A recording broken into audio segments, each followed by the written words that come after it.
নমস্কার, আসসালামু আলাইকুম। কেমন আছেন সবাই?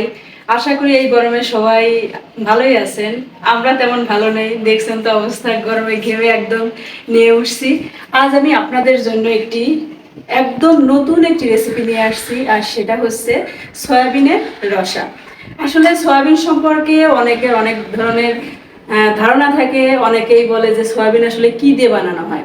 আসলে সয়াবিন কিন্তু আমাদের মানে একটা বীজের কিছু অংশ। যেমন আমরা তেল বীজ থেকে যেমন তেল বের করি, তারপর যা তার একটা খৈল হয়, তেমনি ভাবে সয়াবিন কিন্তু আসলে একটা বীজ আর সেটার খৈলই কিন্তু সয়াবিন। এটা বিভিন্ন প্রসেসের মাধ্যমে এইরকম করে তৈরি করা হয়েছে। দেখুন, এটা হচ্ছে সয়াবিন। আজ আমি এই সয়াবিনের রসা করে দেখাবো। আর এই সয়াবিন তৈরি করতে কিন্তু অনেকগুলো উপাদানই লাগবে। আর এটার জন্য মশলাটা একটু অন্যরকম ভাবে তৈরি করতে হয়। প্রথমে আমি সয়াবিনের জন্য জল গরম করে নিব, কারণ এই সয়াবিনটা কিন্তু আমাদেরকে চুলায় গরম জলে এটা ফুটাতে হবে, তা না হলে সয়াবিনের যে একটা কাঁচা ঘ্রাণ এটা থেকে যাবে। আর কাঁচা ঘ্রাণ থাকলে কিন্তু সয়াবিনটা খেতে মজা লাগবে না। তাহলে দেখুন কিভাবে আমি আজকে সয়াবিনের রসা তৈরি করি। প্রথমে আমি চুলাটা অন করে নিচ্ছি, আর এখানে বসিয়ে দিচ্ছি প্যান। আর এই প্যানে আমাকে অবশ্যই জল গরম করে নিতে হবে সয়াবিনের সিদ্ধের জন্য। দেখুন,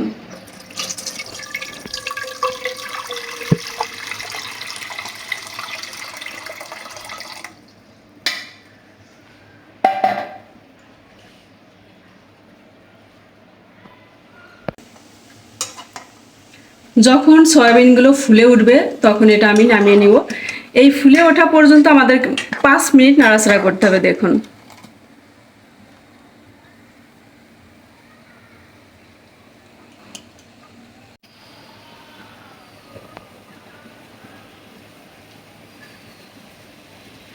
সয়াবিনগুলো আমি 5 মিনিট সিদ্ধ করে নিয়েছি।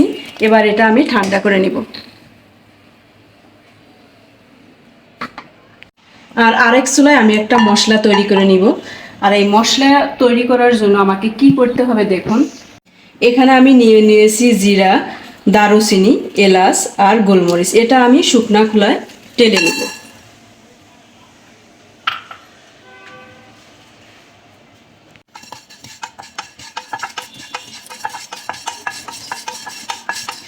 মশলাগুলো আমার ভাজা হয়ে গেছে। এখন এবার আমি এটা ঠান্ডা করে নিব এবং ঠান্ডা করে এটা গুঁড়া করব। আরেকটা মশলা তৈরি করে নিতে হবে। এটার জন্য দিয়ে দিতে হবে প্যানে তেল।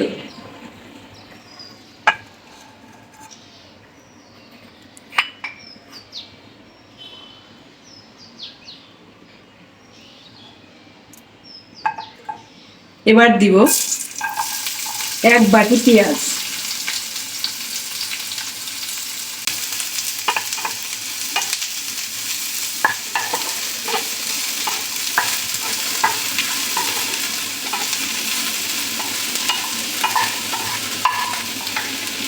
এবার আমি এক এক করে দিয়ে দিব রসুন, আদা, কাঁচামরিচ,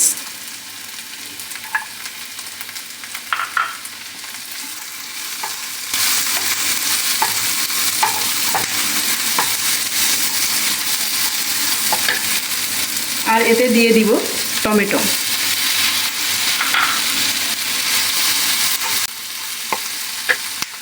আর তাড়াতাড়ি ভাজার জন্য আমাদেরকে সামান্য লবণ দিতে হবে।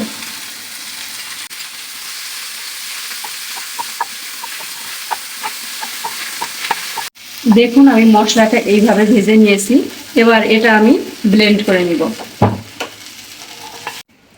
এবার আমি আরেকটি মশলা বানিয়ে নিব। আর এটার জন্য আমাকে 1 চামচ হলুদ, 1 চামচ মরিচের গুঁড়া, আর যে যেরকম ঝাল পছন্দ করেন, যেহেতু আমি কাঁচা মরিচ দিয়েছি এখানে আমি 1 চামচ মরিচের গুঁড়া ব্যবহার করছি, আর 1 চামচ ধনিয়া গুঁড়া। তবে ধনিয়া গুঁড়োটা আমাদেরকে একটু বেশি দিতে হবে। এখানে আমি 1.5 চামচ ধনিয়া গুঁড়া দিয়ে দিচ্ছি।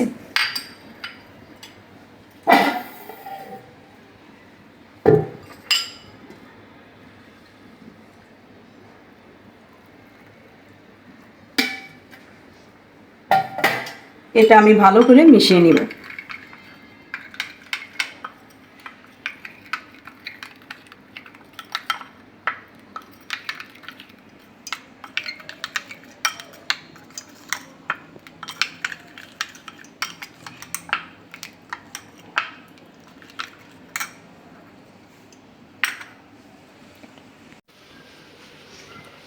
এবার সিদ্ধ করা সয়াবিনগুলো আমি ঠান্ডা জলে দিয়ে দিব।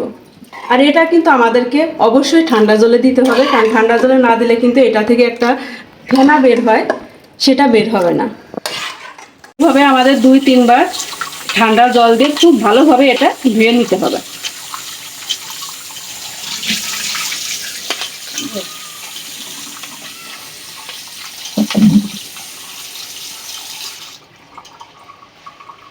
এবার খুব চাপ দিয়ে দিয়ে জলগুলো বের করে নিতে হবে।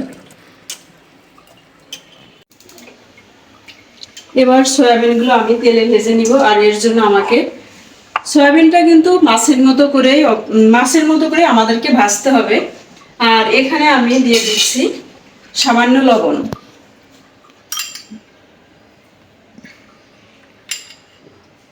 আর দিয়ে দিব হলুদ।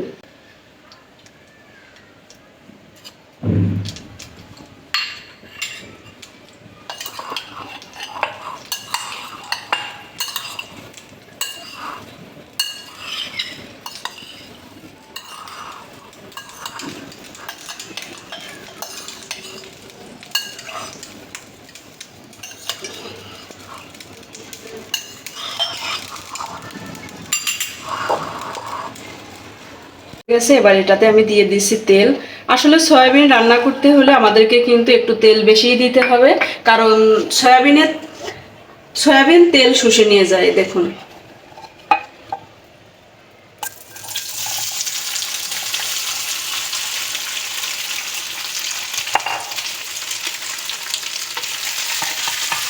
এবার এগুলো আমাদেরকে লাল করে ভাজতে হবে। এবার আমার আসল কাজ সয়াবিনটা রান্না করা। দেখুন আমরা কিভাবে, প্যান গরম হয়ে গেছে, এখন এটাতে আমি দিয়ে দিচ্ছি পরিমাণ মতো তেল। এখানে কিন্তু সয়াবিনের জন্য আমি 3 থেকে 4 টেবিল চামচ তেল নিয়ে, মরিচ আর তেজপাতা।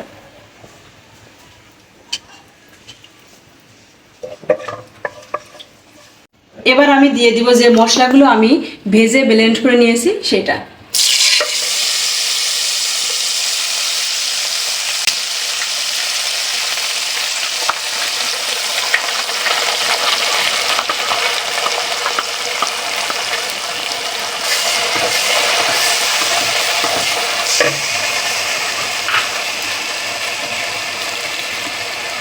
আর এখানে আমাদের পরিমাণ মতো লবণ দিতে হবে। আর যেহেতু আমি মশলাটি ভাজার সময় লবণ দিয়েছি, তাই এখানে 1.5 টেবিল চামচ মতো লবণ দিয়ে দিয়েছি, ছোট চামচের। আর এখানে যে গুঁড়া মশলাগুলো ছিল সেটা দিয়ে দিচ্ছি।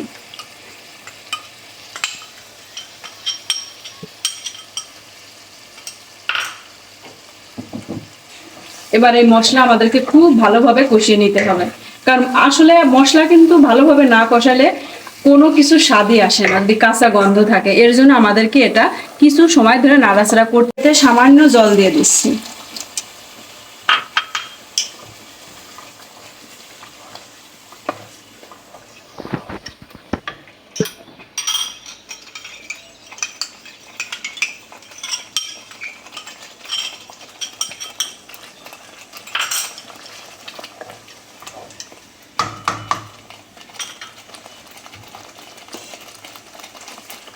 এবার এটা আমি ঢেকে দিব।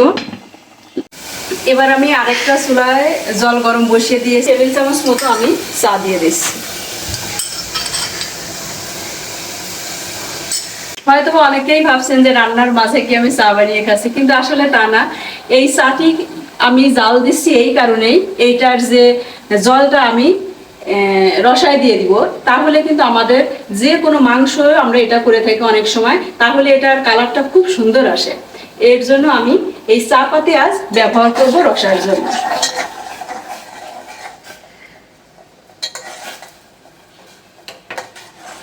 আমি এটা রেখে দিব। এবার দেখি মশলাটা আমার দেখুন মশলায় তেল উঠে গেছে। আমি এখানে 1.5 চামচ মতো চিনি ব্যবহার করব। আমরা চায়ের জল এটার ভিতর দিয়ে দিব।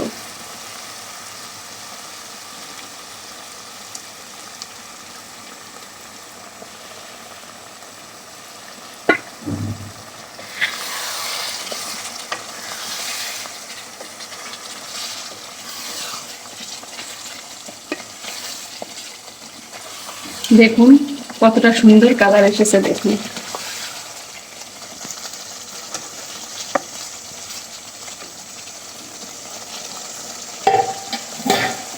আর সামান্য জল দিয়ে দিব।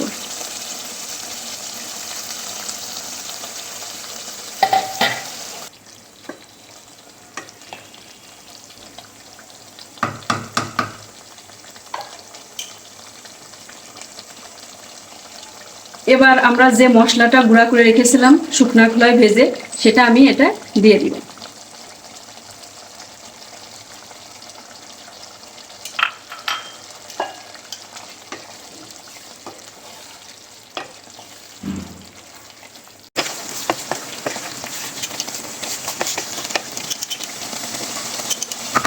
সয়াবিনের রস আমার হয়ে গেছে। এখন এতে 2 চামচ ঘি অ্যাড করতে হবে। আর ঘিটা অ্যাড করলে কি আমাদের ফ্লেভারটাও খুব সুন্দর আসবে।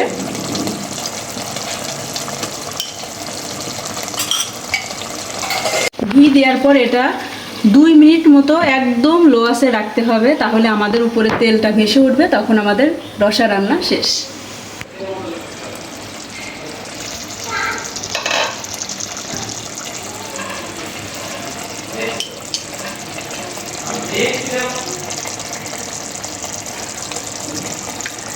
দেখুন উপরে তেল উঠে গেছে, আমার রান্নাটা এখন শেষ। আমি চুলাটা বন্ধ করে দিব।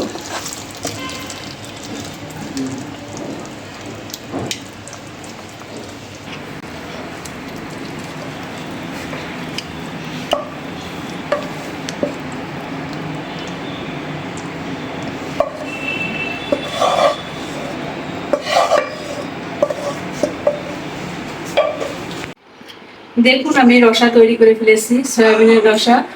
আর সয়াবিনের রসা আসলে আমাদেরকে কম বেশি সবারই খেতে হয়। আর যারা বেশি পরিশ্রম করেন, অর্থাৎ উঠতি বয়সী ছেলেমেয়েরা, তাদের জন্য কিন্তু এই সয়াবিনটা খুবই গুরুত্বপূর্ণ।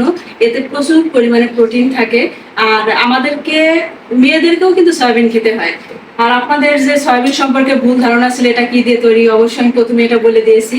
আর আমি যেহেতু এটা রান্না করেছি, সেটা আমি একটু খেয়ে দেখছি যে কেমন হয়েছে রান্নাটি।